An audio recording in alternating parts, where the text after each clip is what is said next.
Hello everyone, it's me Jenny and welcome to my D&D show thing.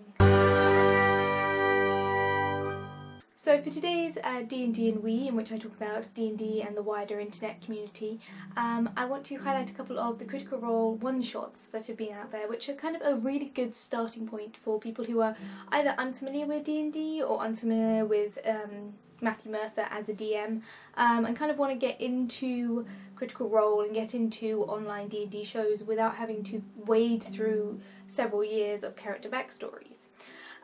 So the first one and the predominant one that is probably by far the most popular one is D&D and Diesel, I think. I don't know, some variant on that title, in which Vin Diesel does a one-shot with the Critical Role cast and a couple of members of the Nerdist crew. What do you want to do? Ooh, I like this. Attack! Obviously, Vin Diesel is one of the ultimate defying of tropes jock nerd heroes, in that he has the appearance of your quintessential jock, wouldn't go near D&D, and yet he taught Dame Judi Dench how to play D&D on the Chronicles of Riddick set, and in turn Dame Judi Dench, her game was the inspiration for The Last Witch Hunter. So that being put into frame and context, he is an incredibly interesting character to watch play this game, where when you get thrown into a group and you don't really know the group, it's kind of a bit hard to get into the role, but by the end of this relatively short episode, I think it's about half an hour long, he's getting into it, he's getting that happy thrill, and he rolled really, really well towards the end, which is just the perfect way to end such a short one-shot. So I'd really recommend starting from that point. If you're going with something a bit more silly or something more kind of along the lines of a general D&D session, there was a recent one-shot run with the Almost Funny guys. Again, link to that in description. I want to help them. You guys can attack them if you want. Thanks, Nick. Nick, so, do you want to attack Obama fan? So now, officially, combat has begun. I need everyone to roll initiative. Which I've just finished watching, and it's pretty straightforward. It's, two competitive teams as a story hook, and then we have an attack of a giant, and that's the story hook, so the quest is then go to take on some giants. There's a lot of comedy, both from the names and from the fact that all of these guys are in it for the laughs, but it's not too crazy for the laughs. If we're going more extreme for the laughs, Geek and Sundry recently achieved a huge subscriber margin. I can't remember what it was off the top of my head. I think it was a ridiculous amount, and to celebrate that they had a sloth come to the set, and so they had someone doing the voice of the sloth and rolling for the sloth as a character. Plus one, or do I... Plus one, plus your roll, yes. 14. Alright, so Orem, you being familiar with the Undercity a little bit, That's where I live. It's pure comedy, crazy, magic gold. Maybe not the best thing to start on from the D&D perspective, but it shows you the heights of ridiculousness you can go to when you're in a world that really can go anywhere. And it was very, very, very interesting to watch, especially seeing and appreciating that Matthew Mercer and DMs in general really have a lot to contend with on a regular basis, especially when you have that independence from the characters. It's really interesting to see. And that's my D&D and We highlight for today, and there we go. So for D&D and We this week, I'm going to talk about finishing my one-shot, my first ever time running a one-shot. It was a 1.5 shot, and I was the DM for the first time. So I'm going to talk to you about the story points and how it actually went. So I didn't have any time really to prep before the start of the mission for this particular game. I was busy all week. I basically got to the pub with half an hour to spare and made notes, because I had a story in my head, but I didn't really have any points or any evidence or any breakdowns of what any of the roles were going to be. So yeah, I got to the pub and scrolled down ideas. Basically I'm going to go right back to the beginning of my concept and just run through the story. So thousands and thousands of years before the start of my one-shot, there was a paladin dragon female named Lyanna, who was a paladin of Bahamut, who is the god of silver dragon, god of metallic dragons, good god of dragons, basically. And she was mated with by an evil white dragon. Both of these dragons, the silver dragon and the white dragon, are the equivalent in terms of their fire-breathing abilities. They're both ice dragons. And this good dragon was mated with by a bad white dragon, and they had a child known as the Bastard King of Bastards, Carthon. And he became this scourge of the old world, this great evil deity, akin to these ancient dragons, and, run havoc over the land, had thousands of bastards, the Bastard King of Bastards, Carthon, the evil ice dragon with silver scales. And that was kind of the pre-story, and he got killed and somehow either killed in the ice plane or was taken to the ice plane. So, at the beginning of my previous story, obviously an angelic being with long silver hair summoned our heroes to the ice plane in order to rescue this magical gem.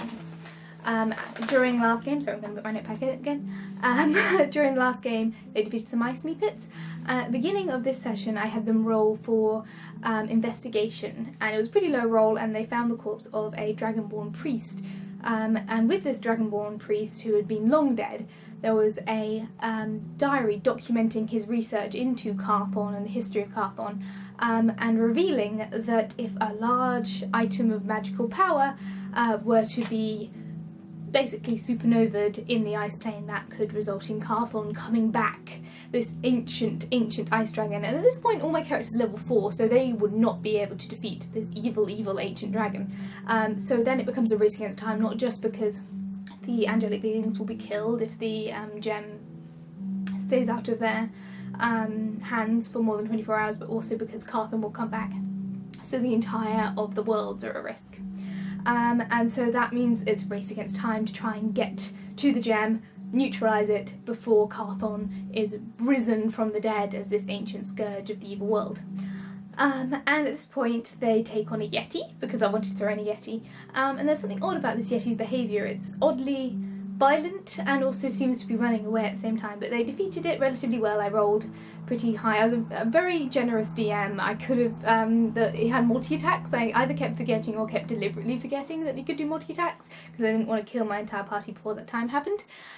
They defeated the yeti, and then they found this slightly strange white-haired human ranger, who was living out in the plain, and had claimed to be brought there many years ago by a similar diva, and was basically just generally shifty, not particularly good at consistent storytelling. Had told them that he'd been staying away from this source of power that he'd seen glittering on the horizon because he was scared of it, and yet at the moment they said that it was something serious, they were like, oh, let's go to it. And some of the characters rolled really well on their insight and got the feeling that this was a young dragon, probably a descendant of Carthon, who had stolen the gem, and who was hiding and pretending to be a ranger, while the other part of the party had no idea. It was exactly what I wanted, where I had some people being truly suspicious and some people having no idea. So they go towards this pulsating gem on the horizon. They get to it, they have to pass through an ice wall, which they do using many fire cantrips, a couple of fire spells, and one of the members of the party is a dragonborn red dragon, so he did some fire breath, and they managed to get through this ice wall doing a couple of skill checks, at which point the member of the team who is the most suspicious decides to push this weird ranger guy called Kleetok into a little small crevasse within this landscape, at which point he turns into a flipping young dragon, and they took on the dragon. They defeated the dragon. A diva came down, rescued the gem, and they all got XP equivalent to defeating the young dragon, and because they had prevented the rise of Carthon, the equivalent XP to a ancient dragon, because they kind of semi-defeated him. They stopped his rise, and because it was the end of the campaign, I really wanted them to go out on like an angelically high, amazing, awesome, epic level. And that was my session, and I had really good feedback. I even got asked whether or not it was a pre-written campaign. It was literally something that I thought out, and then I wrote out in the pub. So yeah, I got really good feedback, and I was really happy, and I'm going to do it again. Next week's session, we're starting a new campaign. I'm not going to be DMing, I'm going to be playing. There seems to be a lot of interesting things going on with characters. So I'll talk to you next week about my characters and what I kind of go with. It seems like a very interesting concept that the DM's come up with, so I'm very much looking forward to that. And yeah, really good feedback. I might pitch something for next season after playing this game and do a more full-length campaign rather than just a 1.5 shot. But it was really, really fun, and yeah. So Radok Liana had the child Carthon, who was this ancient evil dragon, and then many, many generations down the line, Kleetok, the long descended bastard, stole the gem from the Divas in order to raise his ancient ancestor. And that's the story of my one-shot, and I found it really fun to do when there was ice me pits and there was yetis. What more do you want? Anyway, I hope you all enjoyed me discussing that. I'm going to try and stick to 2 segments per week, and I'll rotate what I talk about per week, because I don't want these videos to be too long, and they're going to be so long. But there we go. Thank you for watching, and I'll see you guys all next week for another gaming, GM, DM, D&D type thing. And tomorrow for another daily vlog. Thank you for watching. Favorite comment. See you all soon. Bye guys.